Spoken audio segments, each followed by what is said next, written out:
me know that I don't like to use a microphone because I'm sure we share some of the same characteristics. Being in the work that we're in, we tend to use our hands, and therefore you'll miss every other word that I'm about to say.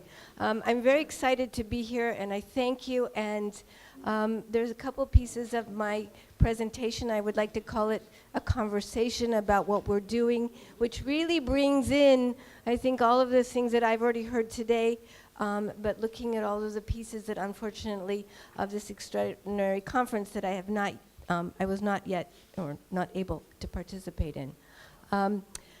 One of my mentors, who actually is sitting right in front of me, Jeremy Lay, taught me the following: you should always start your conversation or your tour or your lesson or your, lecture in a place that people most likely are surprised that you're starting. And this element of surprise is particularly difficult in Poland, as you can imagine. So I want to start my conversation with you today in Dubrovnik. And you could say, Helise, I know the borders of Poland changed many times, but Dubrovnik was never in Poland. The truth is, I went to Dubrovnik on a vacation, and I decided that I would do nothing Jewish. I was going to the sea, I would explore the city, I would taste the wine. I was not going to do anything Jewish because that's what I do 360 days a year. So where's the first place that I went? Synagogue. And I thought about this synagogue, which many of you have already been and know much more about it in terms of its history and its architecture. I come to the synagogue, and who else is at the synagogue? More people like me, speaking different languages, clearly from other parts of the world, and most likely I would imagine Jews. And I suddenly realized, on the one hand, it was a museum. I don't believe that it's used as a synagogue, but yet it served the purpose of being a Beit Knesset, a house of gathering. And who was it gathering? It was gathering Jews from around the world who wanted a touchstone of something that was familiar. So I want to start today. I'm sorry that I'm not so adept with, this seems to be a little off. Maybe if you could help. A little bit about combining some of the other pieces, the conversation that were started by my colleagues who spoke so beautifully before me, in terms of the kind of pieces that bring our work together. When we started the Taube Jewish Heritage Tour program, which we started in 2009, of which I'm the proud director, we decided to start something because we wanted to, I would say, invite people into the conversation, invite people into the dialogue, invite people into the past, and invite them into the present. I'm sorry, what's going on? Should I keep going? Keep going, all right. It's our flagship program, and we understand that Jews from around the world who come to Poland often come for, I would say, those of us in the room know, for obvious reasons. Sometimes their visit is particularly geared toward collective memory. Sometimes it's geared because they have family roots. Sometimes it's geared out of curiosity. Sometimes it's because they need a place to spend Shabbat. Sometimes it's because it's a pilgrimage site, and I think that comes back to the conversations that we had about Auschwitz and all those issues that surround it, which I think is a conference even in and of itself, not just Auschwitz, but places of memory and how we immortalize them, memorialize them, and do we indeed forget that, as my teacher, Dr. Jonathan Weber, said, it's indeed a cemetery and should be treated as such. So we started our program because we wanted our guests, you, guests from around the world, visitors, people who were coming home, for them to come to Jewish Poland and to begin to explore what Jewish Poland was, is, and might be. And many of you in the room may still be surprised by is and might be. And I would say, without any statistics, I'm not a good graph maker. I was thrown, basically my algebra teacher in 10th grade basically sat with me on the final exam and said, Lieberman, I don't want to see you here next year. We will finish this test. So I don't really know about graphs, but I do know that they're pictures that tell you what numbers and words describe. And though I don't have these statistics at my fingertips, it's making a lovely musical accompaniment. Most of the people who are coming are not looking for the only what was between the years of 1939 and 1945. They're not looking necessarily about all of the isms that were born in Poland, Hasidism and Zionism and Bundism, not Buddhism, but Bundism. They're not looking for the part of the roots of Yiddish literature, Yiddish theater, or Hebrew literature. And they're certainly not ready or even thoughtful about, and this is just with all due respect to the ignorance, of post-war Jewish life, of 1968, of 1989, and of today. So we put together a tour program, and I'm very happy, and I will return to this toward the end. I know, am I good for time? Yeah, okay, keep me posted. So why do Jews visit Poland? And in the realm of Jewish tourism, I was asked to speak. Wait, I'm sorry. Is this is distracting? Yes.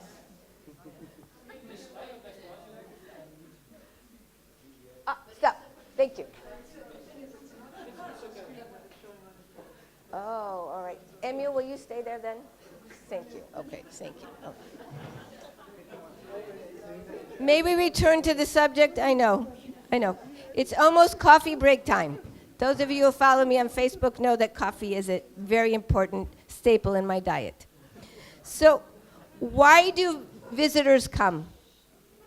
And in the realm, and I was asked to speak about this, in the realm of Jewish tourism, I would not put leisure at the top of the list for why most people come to Poland. However, as they wait, is it the slide? Is it? Are we good?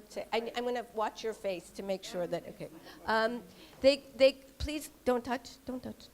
Okay. This is okay. They come to pay homage. They come for memorial. They come to visit the towns where their families lived and to explore their own family histories.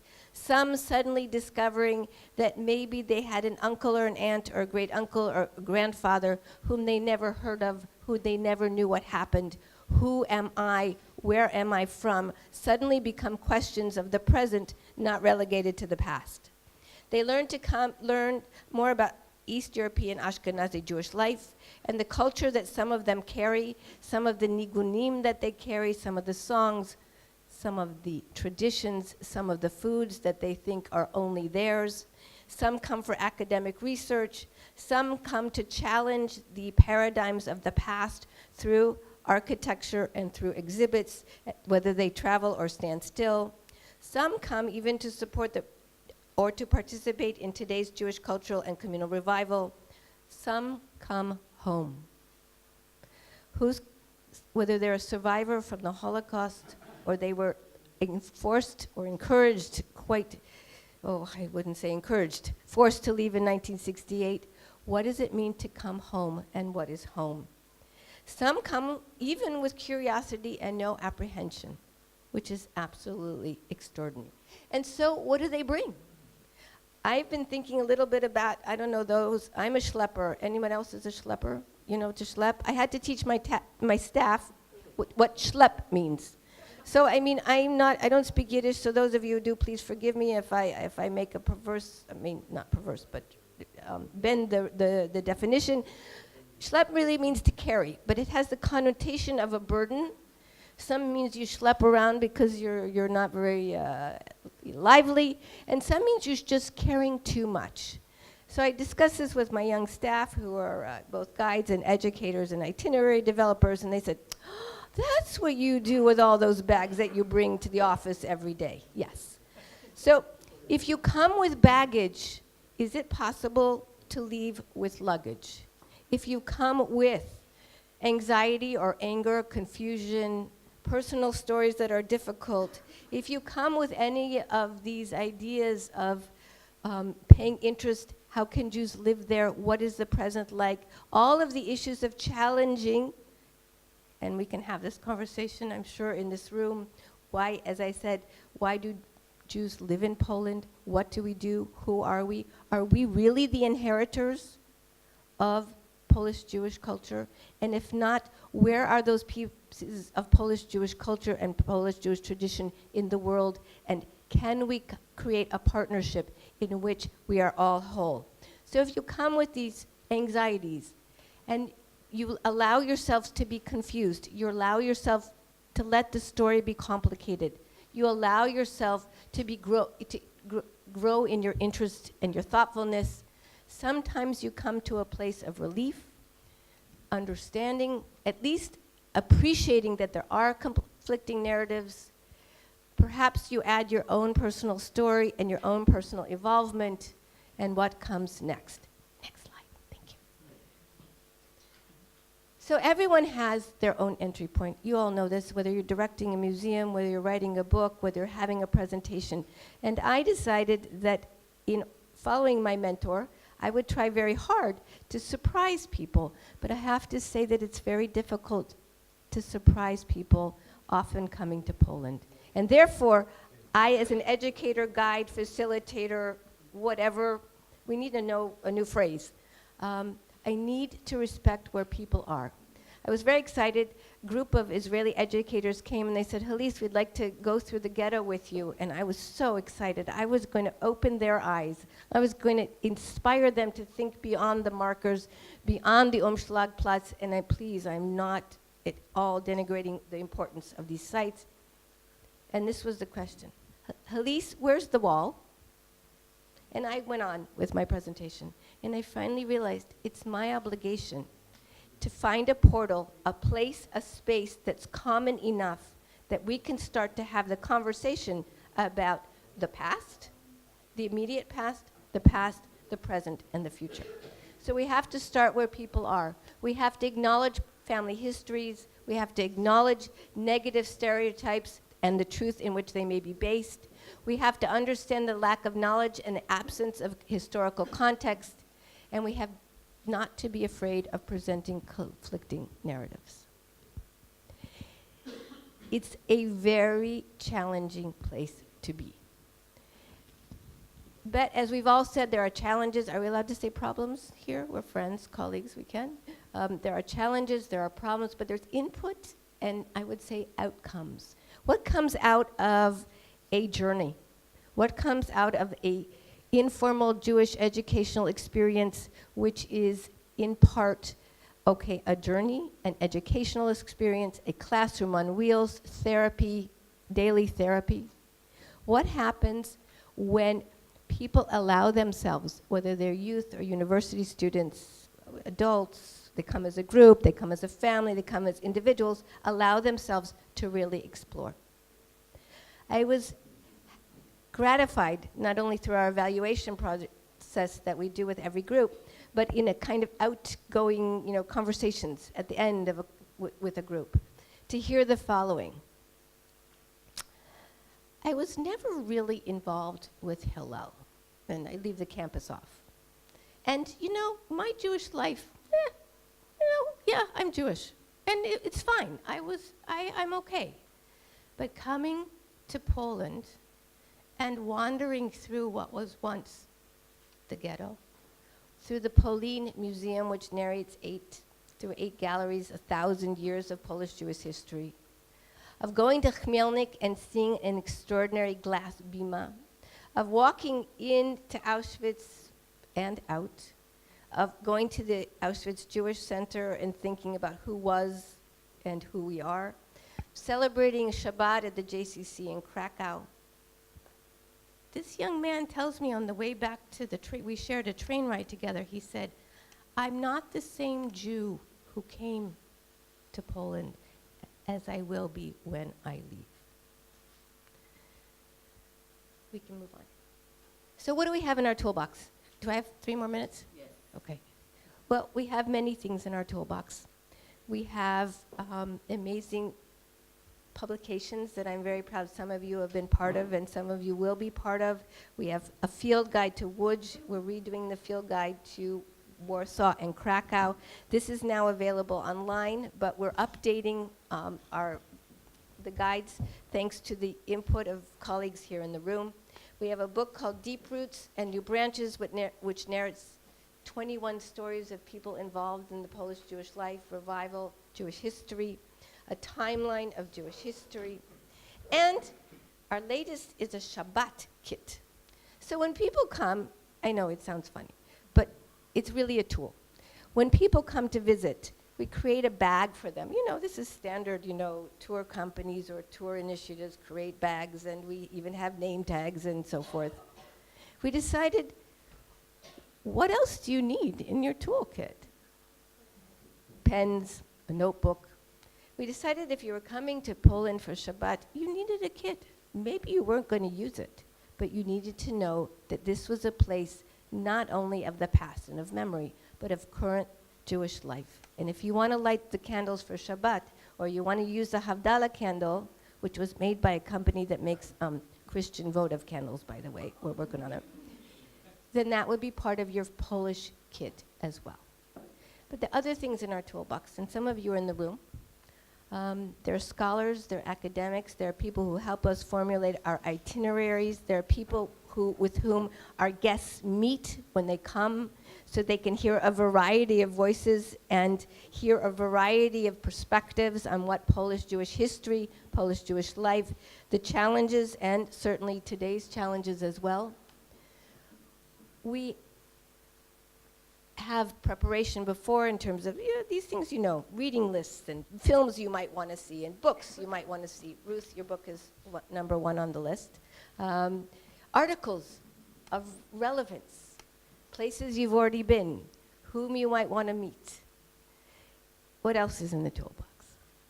In the toolbox are, I think, perhaps the most treasured are our partnerships. And I'm going to try to give you very quickly, for all of you, I have that many minutes? 3 minutes? 3 minutes. Whoa, okay. Woo, okay, ready? I feel like, okay. I'm going to try to do this. Please indulge me. Please, what? Wait, it's okay. Can I go? Empowering 3. Thank you. Oh, thank you. I'm going to try to give you what I think our biggest challenge is how to create a program which enables us to touch people, to allow them access to their own toolbox, to our toolbox, to the places, the sites, the places they can see, the places they imagine.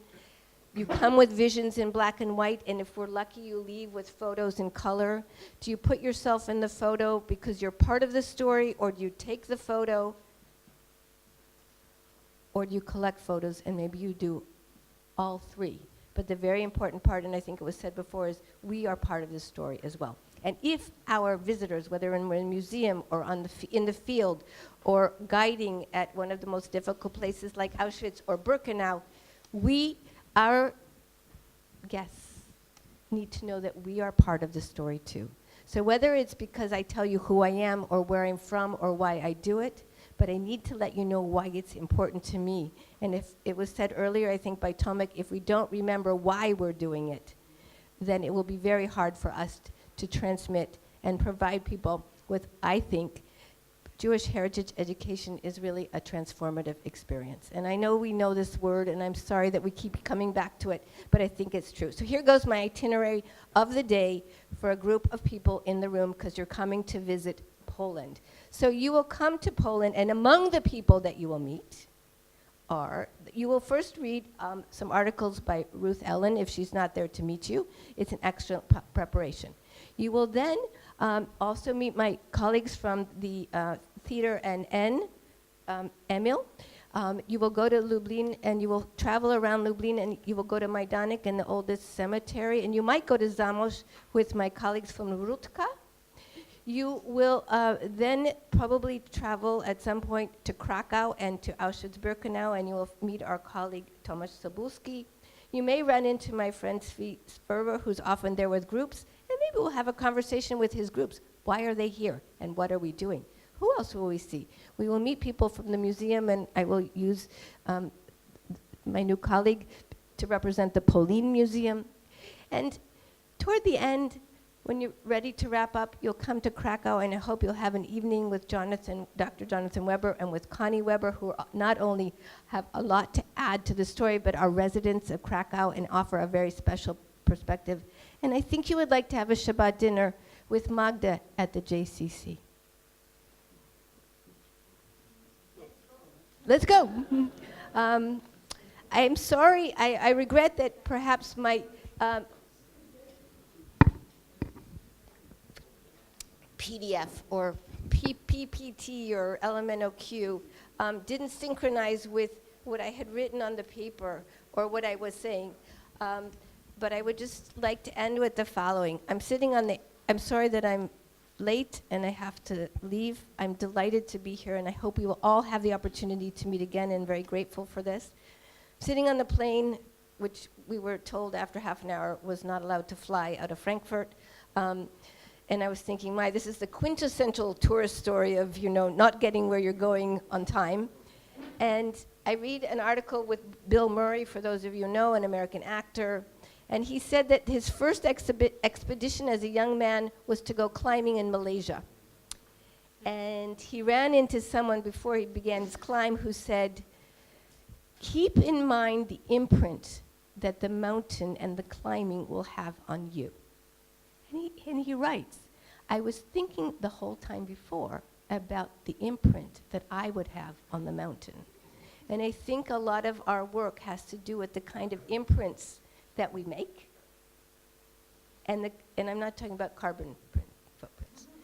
And the imprints that we allow others to make, and the imprint that they have on us and how we do our work. I have been changed by all of the work that I'm familiar with that you do. I'd love to come visit all of you, and I invite you to all come visit us. And I thank you for your time. Thank you.